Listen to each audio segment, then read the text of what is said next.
राना अयूब। ये नाम विवादास्पद मुद्दों पर अपनी राय रखने की वजह से हमेशा सुर्खियों में बना रहता है, लेकिन इस बार मामला ज़्यादा गंभीर है। उसका कारण है एक घोटाला, एक धोखाधड़ी, एक ठगी। और ये ऐसी ठगी है कि जिन लोगों को ठगा गया है उनको शायद पता भी नहीं। इस घोटाले की कुल धनराशि है सिर्फ 1,77,00,000 रुपए। मैंने यहाँ सिर्फ शब्द इसलिए इस्तेमाल किया है क्योंकि भारत में अब तक जो घोटाले हुए हैं उनके मुकाबले ये राशि कुछ भी नहीं। इस घोटाले की कुल रकम भले ही दूसरे घोटालों के मुकाबले कम लग रही हो, लेकिन ये घोटाला है बहुत खास। नमस्कार, मैं हूं मनोज मनु और आप देख रहे हैं द चाणक्य।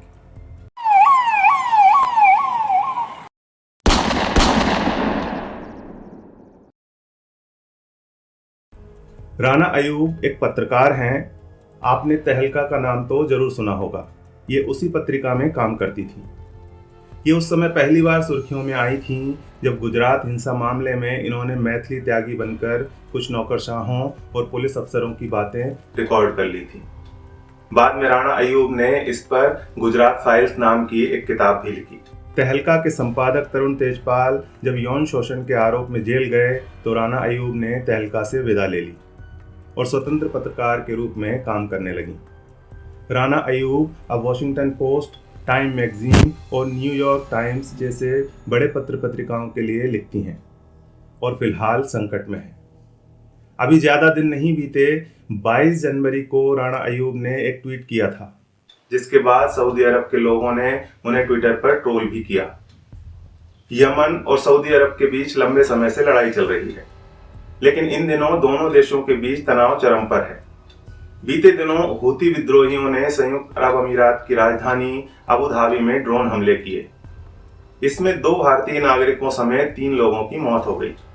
इसके बाद राना अयूब ने ट्विटर पर लिखा था, यमन का खून बह रहा है और खून के प्यासे सऊदियों को रोकने वाला कोई नहीं है। ये वे लोग हैं जो खुद को इस्लाम का रक्षक बताते हैं। एक मुस्लिम के तौर पर मैं शर्मिंदा हूं कि ये दरिंदे पवित्र मस्जिद के रखवाले हैं। इस नरसंहार पर दुनिया चुप नहीं रह सकती।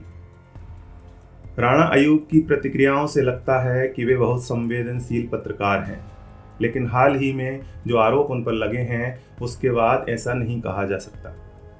दरअसल 10 फरवरी को केंद्रीय जांच एजेंसी प्रवर्तन निदेशालय ने पत्रकार राना अयूब के 1,77,00,000 रुपए अपने नियंत्रण में ले लिए। आरोप ये है कि इन्होंने कोरोना पीड़ितों, किसानों और गरीबों की मदद करने के नाम पर चंदा जुटाया और फिर इस चंदे के पैसे को निजी खर्चों के लिए इस्तेमाल किया।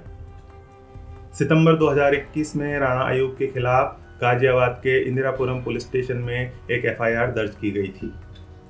भारत में कुछ ऐसी क्राउड फंडिंग वेबसाइट्स हैं जो किसी नेक काम के लिए चंदा जुटाने में लोगों की मदद करती हैं।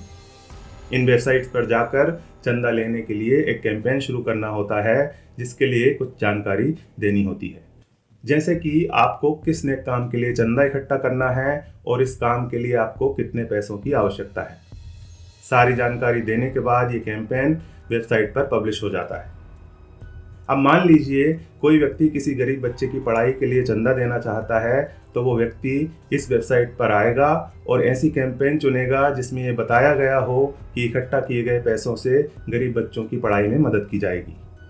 अब वो व्यक्ति यहाँ पर अपनी इच्छा से जितने चाहे पैसे दान कर सकता है। ऐसी ही एक वेबसाइट है keto.org, जहाँ पर राना अयूब ने साल 2020-21 में एक के बाद एक 3 कैंपेन शुरू की थी। अप्रैल-मई 2020 में राना अयूब ने पहली बार झुग्गी में रहने वाले गरीबों और किसानों की मदद के नाम पर 82,55,899 रुपए मांगे। इस कैंपेन में 79,63,640 रुपए का चंदा इकट्ठा हुआ, जिसे keto.org से खुद राना अयूब और उनके पिता के बैंक अकाउंट्स में ट्रांसफर ले लिया गया। आरोप है कि जिस पैसे से 2,000 गरीब किसानों और स्लम में रहने वाले लोगों को दाल, चावल, तेल, शक्कर के पैकेट बांटे जाने थे, उनमें से 50 लाख रुपए की फिक्स्ड डिपॉजिट मई 2020 में राना अयूब ने अपने पिता के नाम पर करवा दी। इसके बाद दूसरे कैंपेन में 68,84,560 रुपए इकट्ठा हुआ। इसके अलावा 73,332 अमेरिकी डॉलर दूसरे देशों से चंदा मिला। ये पैसा राणा अयूब की बहन और पिता के अकाउंट में ट्रांसफर लिया गया। असम, बिहार और महाराष्ट्र में राहत कार्यों के नाम पर जुटाए गए चंदे में से 50 लाख रुपए जुलाई 2020 में राणा अयूब ने अपने नए करंट अकाउंट में ट्रांसफर कर दिए। इसी तरह से मई जून 2021 में तीसरा कैंपेन शुरू किया गया, जिसमें 40,53,640 रुपए इकट्ठा हुए और इसके अलावा 36,087 अमेरिकी डॉलर भी कोरोना पीड़ितों की मदद के नाम पर जुटाए गए। ये पैसा भी राणा अयूब के पिता के बैंक अकाउंट में गया। इसमें से कुछ पैसा हवाई यात्राओं और दूसरे निजी खर्चों के लिए भी इस्तेमाल किया गया। राणा अयूब के बैंक स्टेटमेंट से पता चलता है कि केवल 28 लाख रुपए ही राहत कार्यों पर खर्च किए गए। इसके अलावा 74,50,000 रुपए प्रधानमंत्री मुख्यमंत्री राहत कोष में दिए गए। ईडी की जांच में खुलासा हुआ है कि आपराधिक मंशा से योजना बनाकर दान के नाम पर धन जुटाया गया और मदद के लिए पूरी तरह से उस धन का इस्तेमाल नहीं किया गया। ईडी ने राणा अयूब के बैंक अकाउंट और उनके पिता के नाम की गई एफडी से कुल मिलाकर 1,77,27,704 रुपए फ्रीज कर दिए। गरीब और बीमार लोगों की मदद के नाम पर जुटाए गए दान के पैसों का इस तरह दुरुपयोग होगा तो क्या लोग दान देना कम नहीं कर देंगे?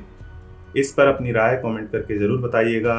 आप हमारे चैनल पर पहली बार आए हैं तो सब्सक्राइब करके जाइए। धन्यवाद।